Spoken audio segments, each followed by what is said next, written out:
हम बात कर रहे हैं कोलकाता के 3 रॉबिन्सन रोड पर स्थित उस बंगले की जिसे मीडिया ने कोलकाता हाउस ऑफ हॉरर का नाम दिया, जिसमें रहने वाला 4 लोगों का एक पूरा का पूरा परिवार बड़ी ही डरावनी और भयानक मौत को प्राप्त हुआ। तो आखिर क्या है पूरी कहानी, जानेंगे हर एक बात। बने रहिए हमारे साथ इस वीडियो में आखिर तक। कोलकाता के 3 रॉबिन्सन रोड पर मौजूद इस बंगले में अरविंदो डे अपने पूरे परिवार के साथ रहा करते थे। वो काम के सिलसिले में अपना लंबा वक्त बेंगलुरु में ही बिताते थे। वो अल्फ्रेड हॉर्बर्ट नाम की एक ऐसी कंपनी में बतौर डायरेक्टर काम करते थे जो इंडस्ट्रियल इक्विपमेंट्स बनाती थी। साल 1989 में जब वो रिटायर हुए तो वापस कोलकाता आकर रहने लगे। साल 1950 में अरविंदो डे के पिता ने 3 रॉबिन्सन रोड पर एक बड़े बंगले को बनवाया। पिता की मौत के बाद घर को 2 हिस्सों में बांट दिया गया। एक में अरविंदो डे के भाई अरुण डे रहा करते थे और दूसरे हिस्से में अरविंदो डे खुद अपनी फैमिली के साथ रहते थे। फैमिली में उनकी पत्नी आरती के अलावा बेटा पार्थो डे और बेटी देवयानी रहा करते थे। पढ़ाई लिखाई कंप्लीट करने के बाद जहां पार्थो अमेरिका में इन्फोसिस कंपनी में बतौर सॉफ्टवेयर इंजीनियर काम करता है, वहीं देवजानी कोलकाता के डॉन बॉस्को स्कूल में म्यूजिक टीचर के तौर पर काम करने लगती है। परिवार में सब कुछ ठीक चल रहा था, लेकिन बर्बादी किस तरह धीरे धीरे दबे पांव किसी के दरवाजे पर दस्तक देती है, वो आप इस घटना से समझ सकते हैं। क्योंकि अचानक बच्चों की मम्मी आरती को ब्रेस्ट कैंसर निकल आता है। उन्हें इलाज के लिए जब डॉक्टर के पास लेकर जाया जाता है तो ये इन्फॉर्मेशन निकल कर आती है कि ये बीमारी अपने अंतिम स्टेज में है। अच्छे से अच्छे डॉक्टर और बड़े से बड़े अस्पताल में इलाज कराने के बाद भी कोई फायदा नहीं होता है। इसके बाद साल 2005 में आरती डे की मृत्यु हो जाती है। अपनी माँ को अंतिम विदाई देने के लिए पार्थो अमेरिका से भारत आ जाता है। अपनी माँ की विधि विधान से अंतिम क्रिया करने के बाद परिवार के तीनों सदस्य आरती के चले जाने से एक तरह के सदमे में चले जाते हैं। पार्थो की छुट्टी खत्म हो रही थी। अब उसे वापस अमेरिका जाकर अपनी ड्यूटी ज्वाइन करनी थी, लेकिन वो इन्फोसिस कंपनी में अपना रिजाइन देना चाहता था क्योंकि वो डिसाइड करता है कि अब वो भारत में ही रहकर काम करेगा और यहाँ टीसीएस कंपनी ज्वाइन कर लेता है। काफी वक्त बीत जाता है, इसके बावजूद पार्थो अपनी माँ की मौत के सदमे से उभर नहीं पाता। वो हमेशा गुमसुम सा रहता है। तब उसे कोई सलाह देता है कि तुम अपने ध्यान को धर्म की बातों में लगाओ तो तुम्हें कुछ अच्छा लगेगा। पार्थो अपने साथ कुछ धार्मिक किताबें खरीद लेता है और उनके अध्ययन में जुट जाता है।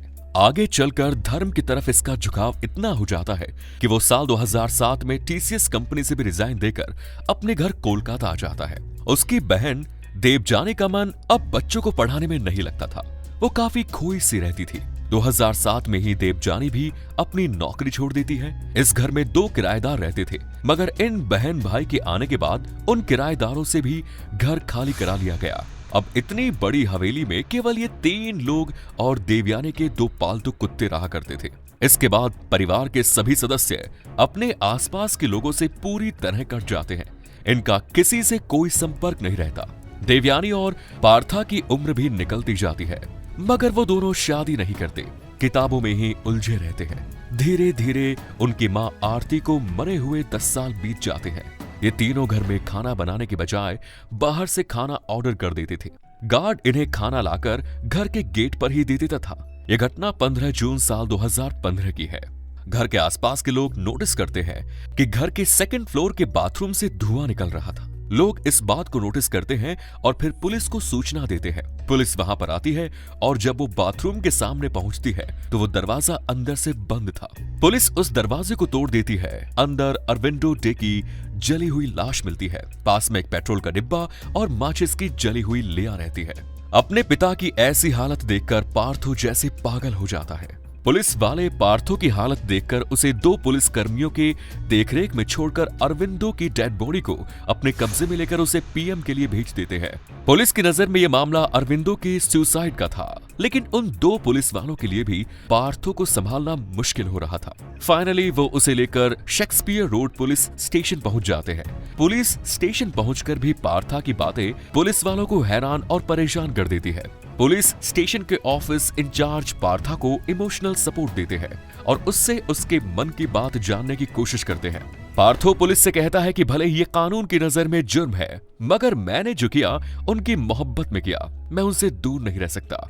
मगर पार्थो की बातें पुलिस वालों को और भी कंफ्यूज कर देती है। वो अपने कमिश्नर मुरलीधर को फोन लगाते हैं तब सारी बातें जानने के बाद कमिश्नर साहब दोबारा पार्थी के घर की तलाश लेने की बात करते हैं। पुलिस वाले घर की तलाशी लेने के लिए जाते हैं। ऊपर के कमरे का जैसे ही दरवाजा खुलता है तो एक डरावनी आवाज पुलिस वालों का स्वागत करती है। वो सभी डर के मारे एक पल को रुक जाते हैं, मगर फिर आगे बढ़ते हैं तो देखते हैं कि भीतर बहुत ही डिम लाइट है। वहां कंटिन्यूअसली कुछ मंत्र उच्चारण चल रहे हैं। पूरे घर और कमरे में छोटे छोटे कागज के पुर्जे बिखरे पड़े हैं जिन पर कुछ लिखा हुआ है। अंदर का माहौल पूरी तरह से डरावना बना हुआ है। इसके बाद वो पार्था के कमरे की तरफ जाते हैं तो वहां फर्श पर खाने पीने की चीजें पड़ी रहती हैं, ड्राई फ्रूट्स पड़े रहते हैं। वो पार्थो के बिस्तर की तरफ देखते हैं तो उन्हें बिस्तर में कंबल ओढ़कर कोई सोया हुआ नजर आता है। बिस्तर पर भी खाने पीने की चीजें मौजूद रहती है। पुलिस ये देखकर हैरान हो जाती है कि इतने समय से कमरे में खटपट हो रही है मगर सोने वाला व्यक्ति सो ही रहा है। पुलिस उस व्यक्ति का कंबल हटाती है तो हैरान रह जाती है क्योंकि कंबल के नीचे कोई व्यक्ति नहीं था बल्कि एक मानव कंकाल था। इसके अलावा वहां पर पुलिस को 2 कुत्तों के कंकाल भी मिलते हैं। पुलिस इन तमाम चीजों को अपने कब्जे में लेकर फॉरेंसिक लैब भेज देती है जिसके आगे की जांच हो सके। इसके बाद पुलिस पूरे घर की तलाशी लेती है जिसमें कि पुलिस को लगभग 20,000 किताबें मिलती है। ये सभी किताबें आत्मा मरने के बाद का रहस्य, भगवान जैसे विषयों पर आधारित होती है।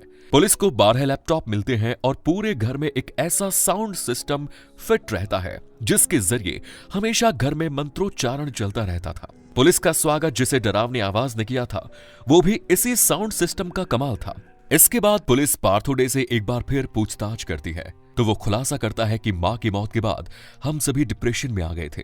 फिर किसी ने धार्मिक किताबें पढ़ने की सलाह दी तो हम लोग धार्मिक किताबों में इतना उलझ गए कि बाकी दुनिया को भूल ही गए। मीडिया रिपोर्ट्स की माने तो पूरे समय उस घर में बाइबल के वचन साउंड सिस्टम पर बजते रहते थे। आगे चलकर उसने बताया कि उनके साथ रहने वाले 2 कुत्ते भी घर से बाहर नहीं जाते थे, वो भी घर के भीतर ही रहा करते थे। जब उन कुत्तों की मौत हुई तो देवजानी बहुत ज्यादा परेशान हो गई। वो और भी गुमसुम रहने लगी। देवजानी ने खाना पीना कम कर दिया। इसके बाद उसने घर की सुख शांति के लिए व्रत रखना शुरू कर दिया और एक दिन हार्ट अटैक की वजह से उसकी मौत हो गई। मगर पार्थो अपनी बहन से बहुत प्यार करता था, इसीलिए उसने अपनी बहन की डेड बॉडी को अपने बिस्तर पर ही रख दिया। हालांकि अरविंदो डे ने अपने बेटे के इस फैसले का विरोध किया मगर पार्थो ने उनको बताया कि वो जितनी भी धार्मिक क्रियाएं करते हैं एक समय ऐसा आएगा जब देवनानी जी की आत्मा वापस उसके शरीर में आएगी और वो जीवित हो जाएगी। मैं देवजानी को अपने साथ ही सुलाता था, रोज सुबह उसे खाना खिलाता था, ब्रेकफास्ट, लंच, डिनर सब कराता था, यहाँ तक कि रोज चादर बदलता था, नया कंबल ओढ़ाता था। डेड बॉडी के सड़ने की बदबू बाहर ना जाए इसके लिए हमेशा एसी चालू रखता था और पूरे घर को पूरी तरह से सील करके रखा गया। जब देवजानी की मौत हुई तो वो 50 साल की थी। 11 मई साल 2015 में पार्थोडे का 44वां बर्थडे था। जब उसके चाचा चाची बर्थडे केक लेकर आए तो वो केक से भी पार्थो ने गेट पर ही थोड़ा सा टुकड़ा लेकर चख लिया और उन्हें गेट के बाहर से ही चलता कर दिया। इस खुलासे के बाद पुलिस भी हैरान रह जाती है। वो पार्थो को धारा 268 और 269 के तहत गिरफ्तार तो कर लेती है मगर इन दोनों ही मौत में पार्थो का कोई हाथ नहीं रहता। फिर भी पुलिस को शक था कि उसने अपनी बहन को जहर देकर मारा होगा। उस पर केस चलता है मगर अदालत में कुछ भी प्रूफ नहीं हो पाता। फाइनली वो छूट जाता है। पुलिस पार्थो को मेंटल हॉस्पिटल भेजती है जहां उसका इलाज होता है। इलाज से छूटने के बाद जब वो ठीक हो जाता है तब सेवा करने के लिए मदर टेरेसा के आश्रम में रखा जाता है। कुछ समय वहां रहने के बाद पार्थो को घर भेज दिया जाता है लेकिन घर आने के बाद वो अपना मकान 40 करोड़ में बेच देता है और एक दूसरी जगह अपार्टमेंट्स में किराए से कमरा लेकर रहने लगता है।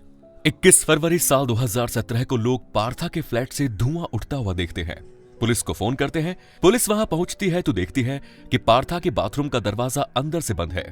उसे तोड़कर पुलिस अंदर जाती है तो उसे पार्था की जली हुई डेड बॉडी मिलती है, पास में एक पेट्रोल का डिब्बा। कुल मिलाकर पार्था ने भी उसी तरीके से सुसाइड किया जिस तरीके से उसके पिता ने किया। अब आप इसे पागलपन कहें या फिर परिवार के सदस्यों का आपस का प्यार, ये आप डिसाइड कीजिए। कमेंट्स में जरूर बताइए। धन्यवाद।